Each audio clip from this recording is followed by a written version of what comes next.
Hey guys, नमस्कार। कैसे हैं आप लोग? उम्मीद करता हूं आप सब लोग बहुत अच्छे होंगे। मैं भी बहुत फिट और फाइन हूं। दोस्तों, आज बदलते समय के हिसाब से बिजनेस का जो फंडामेंटल है, बिजनेस स्टार्ट करने का जो सिनेरियो है वो काफ़ी चेंज हो चुका है।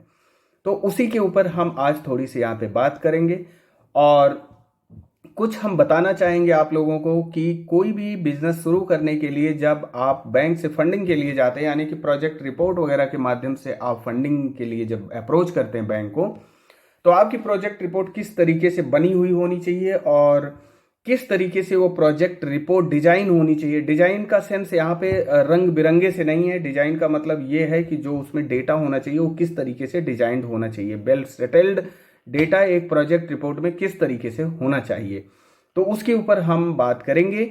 और ये मुद्दा इसलिए आया क्योंकि आज का समय कुछ ज़्यादा ही इस तरीके से बदल गया है बिजनेस का कि यहाँ पे डिफरेंट डिफरेंट स्टेट की या सेंटर की जो है गवर्नमेंट जो है वो बिजनेस स्टार्ट करने के लिए लोगों को ऑफर करती हैं कि एक्सपीरियंस्ड लोग आएँ और अपना खुद का अगर एंटरप्रेन्योर अगर खुद बनना चाहते हैं तो वो खुद से अपना शुरू कर सकते हैं और वहाँ पे बैंक के माध्यम से आपको फंडिंग प्रोवाइड की जाएगी, जहाँ पे प्रॉपर गवर्नमेंट का सपोर्ट वहाँ पे मिलता है। अब यहाँ पे मुद्दा ये होता है कि प्रोजेक्ट रिपोर्ट के माध्यम से जब आप बैंक को अप्रोच करते हैं तो कुछ केसेस में कुछ प्रोजेक्ट जो है सक्सेसफुल हो जाते हैं।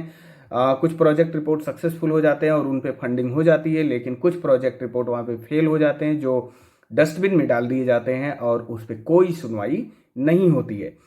तो उन्हीं चीज़ों के बारे में हम यहाँ पे आज बात करेंगे कि कब आपके प्रोजेक्ट रिपोर्ट को डस्टबिन में डाल दिया जाता है और कब आपके प्रोजेक्ट रिपोर्ट को बैंक कंसीडर करती है और उसको फंड करती है। ठीक है, तो आइए मूव करते हैं और समझने की कोशिश करते हैं वन बाय वन।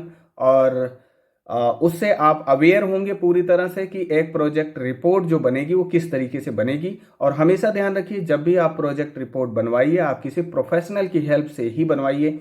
आप खुद से मत बनाने लगिए कि कहीं से प्रोजेक्ट रिपोर्ट कोई डाउनलोड कर लिया या कट कॉपी पेस्ट कर लिया और वहीं से डेटा उठा के आपने उसमें डाल दिया। तो इस बेसिस पर आप कभी भी प्रोजेक्ट रिपोर्ट मत बनाइए, आप हमेशा प्रोफेशनल की मदद लीजिए। तो आइए जरा मूव करते हैं और समझने की कोशिश करते हैं क्या क्या चीजें इसमें इन्वॉल्व होंगी। तो फ्रेंड्स, अब हम बताते हैं आप लोगों को कि प्रोजेक्ट रिपोर्ट जो बिजनेस फंडिंग के लिए हम लोग क्रिएट करते हैं वो किस तरीके से क्रिएट करना चाहिए। यानी कि जो भी आप क्रिएट कराएं प्रोजेक्ट रिपोर्ट, वो किसी प्रोफेशनल से ही कराएं। अपनी तरफ से आप प्रोजेक्ट रिपोर्ट मत बनाएं कोई डाउनलोड करके या कुछ एडिट वगैरह करके। इस तरीके से क्या होता है कि आपकी फंडिंग जो होती है वो स्टॉप हो जाती है, बैंक उस पर इंटरेस्ट नहीं दिखाता। क्योंकि अगर आप प्रोजेक्ट रिपोर्ट एक प्रोफेशनल से क्रिएट करवाते हैं तो उसका इम्पैक्ट एक अलग तरीके से होता है और उसकी जो रीजनेबिलिटी और जेन्युइनिटी होती है वो एक अलग तरीके से डिस्प्ले करती है। ठीक है, तो आइए जरा बात करते हैं कि कोई भी प्रोजेक्ट रिपोर्ट जब बनाए तो उसमें क्या क्या चीजें आपको प्रोवाइड करनी चाहिए। यानी कि जिससे आप बनवा रहे हैं अपना प्रोजेक्ट रिपोर्ट, उन्हें आप क्या क्या चीजें प्रोवाइड करें और जो आपका प्रोजेक्ट रिपोर्ट बनाएंगे वो क्या क्या चीजें उसमें इन्वॉल्व करें। ठीक है, इन दोनों बातों पे हम लोग यहाँ पे चर्चा करेंगे। तो आज हमारा टॉपिक का नाम हमारा है प्रोजेक्ट रिपोर्ट के ऊपर हम लोग बात करेंगे। ठीक है, प्रोजेक्ट रिपोर्ट क्योंकि आज के समय में जो है ये गवर्नमेंट की डिफरेंट डिफरेंट स्कीम आती है बिजनेस को सेटअप डालने के लिए, नए नए बिजनेस को ओपन करने के लिए गवर्नमेंट प्रोजेक्ट आते हैं और वहाँ पे गवर्नमेंट आपको फंडिंग की सहूलियत प्रोवाइड करती है बैंक के माध्यम से। तो ये आपको जानना बहुत जरूरी है कि एक प्रोजेक्ट रिपोर्ट किस तरीके से क्रिएट होना चाहिए ताकि वो बहुत हाई इम्पैक्ट पे काम करे अगर आप बैंक में उसे सबमिट करें तो प्रोजेक्ट रिपोर्ट को फ्रेंड्स यहाँ पे इसे डीपीआर भी हम बोलते हैं। डीपीआर का मतलब ये होता है डिटेल्ड प्रोजेक्ट रिपोर्ट। ठीक है, डिटेल्ड प्रोजेक्ट रिपोर्ट ये भी होता है। तो अब यहाँ पे देखिए प्रोजेक्ट रिपोर्ट तो नॉर्मली लोग बोल देते हैं हाँ प्रोजेक्ट रिपोर्ट एक बना लो या बना देंगे, लेकिन प्रोजेक्ट रिपोर्ट का जो बेसिक सेंस है वो क्या है। प्रोजेक्ट रिपोर्ट बेसिकली इस चीज को डिस्प्ले करता है कि जिस बिजनेस में आप इन्वॉल्व हो रहे हैं वहां से आप रेवेन्यू जनरेट कैसे करेंगे। ये नहीं कि बस फेक डेटा आपने डाल दिया बिना एंटीसिपेटेड, बिना किसी बेस्ट एस्टिमेट के आपने डेटा डाल डाल के इस बैंक को दे दिया, तो वो वहां पे बैंक उसे क्या करती है, रिजेक्ट कर देती है, ठीक है। और अल्टीमेटली आप होते हैं परेशान। तो देखिए, बहुत अच्छी फिलहाल अब राइटिंग नहीं है जो मैं लिख रहा हूँ, लेकिन आप अगर इस वीडियो को पूरा देखेंगे तो पूरी तरह से आप इस चीज को अंडरस्टैंड कर पाएंगे, ठीक है। अब यहाँ पे जो प्रोजेक्ट रिपोर्ट बनाते हैं, पहला ऑब्जेक्टिव क्या होता है आपका। ऑब्जेक्टिव क्या होता है, बिजनेस की फंडिंग होती है। ऑब्जेक्टिव आपकी बिजनेस फंडिंग होती है, ठीक है। बिजनेस फंडिंग के लिए आप कुल मिला जुला के जो है प्रोजेक्ट रिपोर्ट बनाते हैं, ताकि आपका लोन हो और आप बिजनेस को सेटअप करें, ठीक। इसलिए अब यहाँ पे सबसे बड़ा मुद्दा ये है कि जो प्रोजेक्ट रिपोर्ट बने तो उसमें क्या क्या चीजें इन्वॉल्व होनी चाहिए, ठीक है। जो मोस्ट इम्पॉर्टेंट है, यानी कि मोस्ट इम्पॉर्टेंट चीजें अब हम डिस्कस कर रहे हैं जो एक प्रोजेक्ट रिपोर्ट में इंक्लूड होनी चाहिए। पहला तो जो आपके पार्ट पे, यानी कि एक बिजनेसमैन जो बिजनेस करने जा रहा है, उसके लिए सबसे पहला स्टेप क्या होता है, फर्स्ट पॉइंट पे उन्हें क्या करना होता है, आइडेंटिफाई करना होता है। ये आइडेंटिफाई करना होता है बिजनेस, ठीक है, कि वो किस बिजनेस को करना चाहते हैं। यानी कि अपने एक्सपीरियंस के बेस पर वो बिजनेस को आइडेंटिफाई करेंगे, ठीक है। अब एक्सपीरियंस के बेस पर वो बिजनेस को आइडेंटिफाई करेंगे, ठीक है। आपने बिजनेस आइडेंटिफाई कर लिया।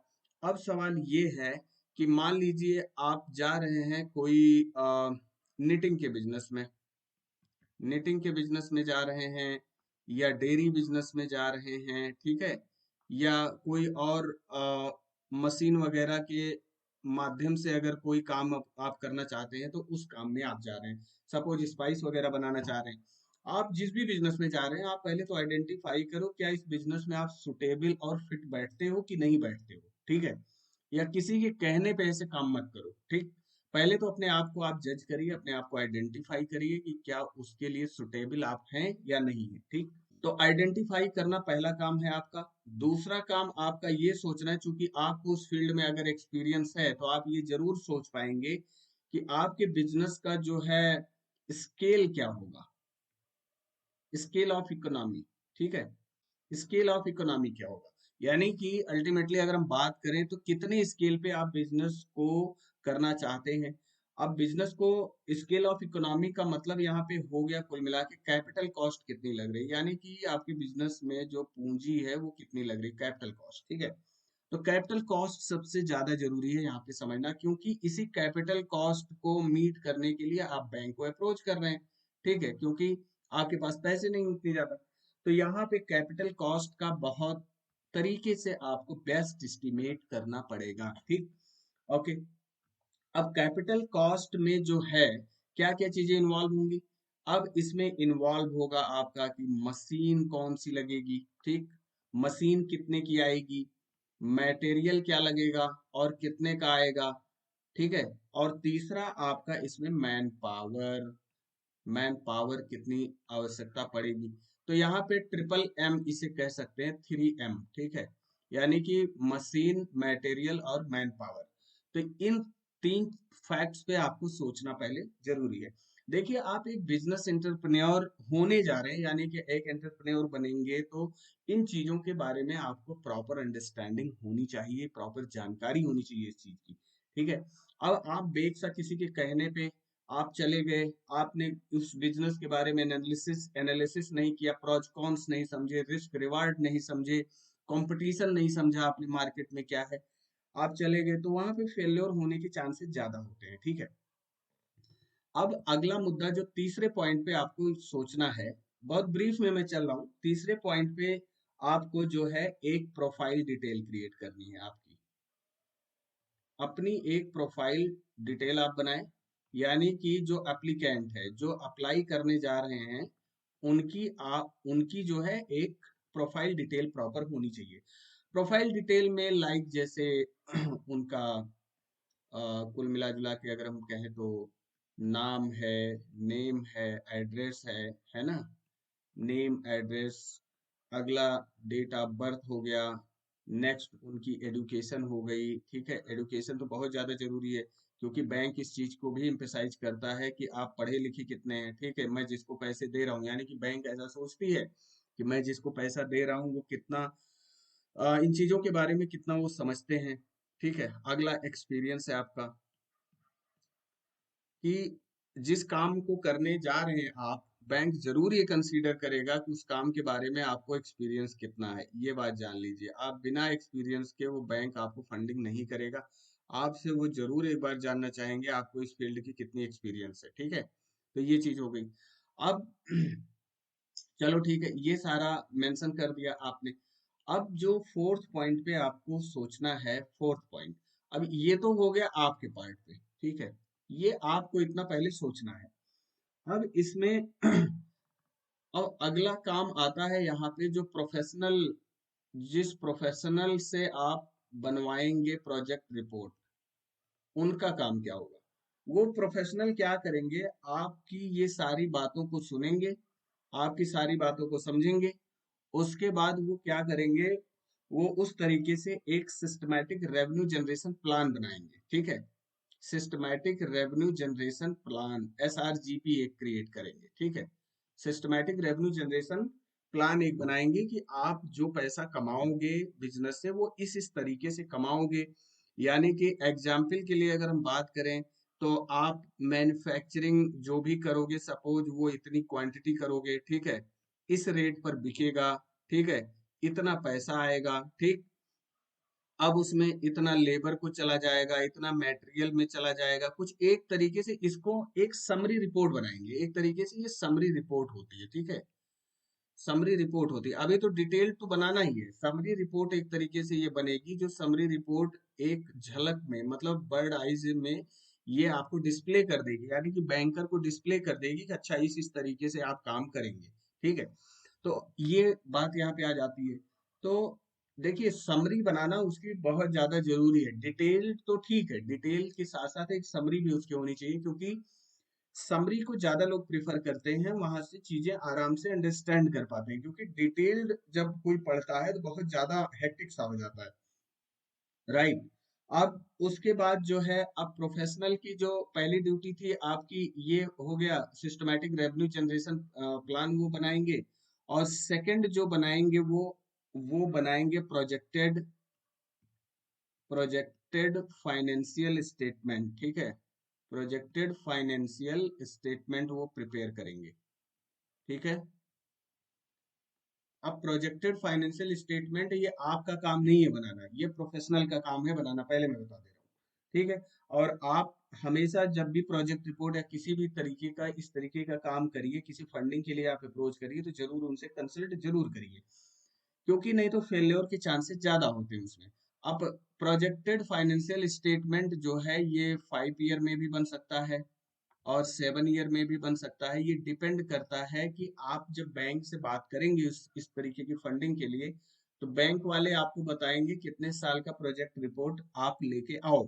ठीक है, तो ये चीज आपको बैंक वाले बताएंगे, और ये बात आके आप प्रोफेशनल को बताएंगे 5 ईयर का हमको चाहिए या 7 ईयर का चाहिए। ठीक है, अब उस केस में क्या होगा, मान लीजिए ये बन गया। अब ऐसे सिचुएशन में जो प्रोफेशनल्स हैं वो आपका जो है projected projected profit and loss account बनाएंगे, प्रॉफिट लॉस अकाउंट तैयार करेंगे वो।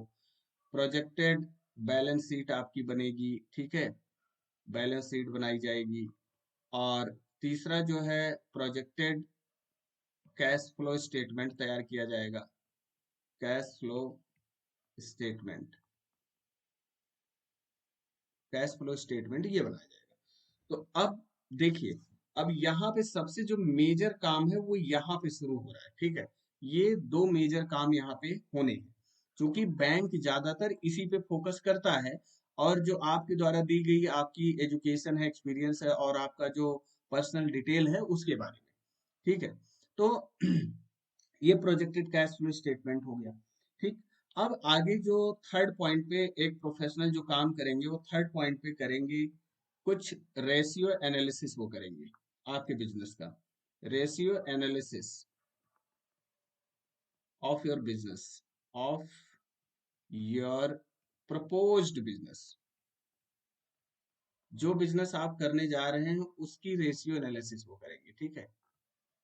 अब इसमें रेशियो एनालिसिस कैसे करेंगे, जैसे वो आपका करंट रेशियो क्या होगा आपका, ठीक है, डेट कवरेज रेशियो क्या होगा आपका, ठीक है, इंटरेस्ट कवरेज रेशियो क्या होगा, ठीक है, ये सारी चीजों पे वो काम करेंगे। ये रेशियो भी निकालेंगे, वो एक प्रॉपर स्टेटमेंट वो बनाएंगे। कलेक्शन पीरियड क्या होगा, डेटर से कलेक्शन पीरियड आपका क्या होगा जिनको आप माल बेचेंगे, ठीक है, ठीक है। और आगे जो है वो रीपेमेंट पीरियड क्या होगा, यानी कि पेमेंट पीरियड में हम बात कर लें, लाइक जिससे मटेरियल वगैरह खरीद के लाओगे उसको कितने समय में पेमेंट वगैरह करनी है, ठीक। ओके, ये सारी बातें होंगी। अब इसमें क्या होगा, फोर्थ पॉइंट पे जो है वो कंसीडर करेंगे क्या चीज, लोन रिपेमेंट शेड्यूल।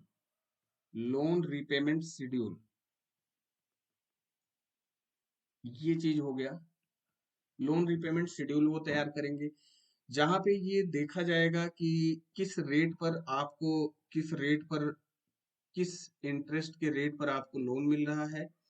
ये तो बैंक बताएगा आपको किस रेट पर हम आपको लोन देंगे, ठीक है। अब उसके बेस पर जो प्रोफेशनल्स हैं वो लोन रिपेमेंट शेड्यूल तैयार करेंगे, शेड्यूल बनाएंगे, ताकि ये एक अनुमान लगाया जा सके कि लोन का रिपेमेंट आप इस तरीके से और इतना इतना करोगे, और इसके क्रॉसपॉन्डिंग आपका जो फाइनेंस जो रेशियो है वो इस चीज को डिस्प्ले कर रहा है कि हाँ आप रिपेमेंट कर पाओगे, और आपका जो प्रोजेक्टेड प्रॉफिट एंड लॉस और बैलेंस शीट और कैश फ्लो स्टेटमेंट है वो इस चीज को सपोर्ट दे रहा है कि हाँ यू आर कैपेबल टू पे आउट सच लोन। जो भी शेड्यूल बना हुआ है इस शेड्यूल के अकॉर्डिंग आप पेमेंट करने में कैपेबल हो, ठीक है। तो ये कैपेबिलिटी जो है, लोन पेमेंट करने की जो कैपेबिलिटी है वो यहाँ से निकाली जाएगी, ठीक है। और यहाँ से पता चलेगा रेशियो एनालिसिस करके कि आप कैपेबल हो लोन का रिपेमेंट करने में या नहीं, ठीक है। ये सारी चीजें बेस्ट एस्टिमेट पे, और ये कोई जो भी इंफॉर्मेशन होगा ये बेग इंफॉर्मेशन नहीं होगा, एक बेस्ट एस्टिमेट पर ये इंफॉर्मेशन दिया जाएगा। उसमें इंडस्ट्री रेट के हिसाब से इंफॉर्मेशन दिया जाएगा। इंडस्ट्री, पर्टिकुलर इंडस्ट्री, जिस इंडस्ट्री में आप काम कर रहे हैं, जिस बिजनेस में आप डील कर रहे हैं, उस बिजनेस का जो इंडस्ट्री रेट है रेवेन्यू जनरेट करने का, वो ग्रोथ रेट उस इंडस्ट्री की क्या है, वो सारी चीजों को कंसीडर करते हुए ये प्रोजेक्ट रिपोर्ट वो प्रिपेयर करेंगे। और हमेशा आप कोशिश करिए जो भी आप प्रोजेक्ट रिपोर्ट प्रिपेयर करवाइए वो एक प्रोफेशनल से ही प्रिपेयर करवाइए, ठीक है। तो ये तो था एक बेसिक चीजें जो, कहने का मतलब प्रोजेक्ट रिपोर्ट बनाने के लिए आपको आवश्यक है, और ये चीजें आपको उसमें मेंशन करनी जरूरी है। तो एक ये इंफॉर्मेटिव वीडियो थी, आई थिंक ये बात आपको समझ में आया होगा। Thank you very much for watching this video. अगर आपको कोई डाउट होता है, कोई प्रॉब्लम होती है, तो आप कमेंट बॉक्स में हमें लिख सकते हैं और मैं जरूर उसका रिप्लाई करूंगा। Thank you very much, take care.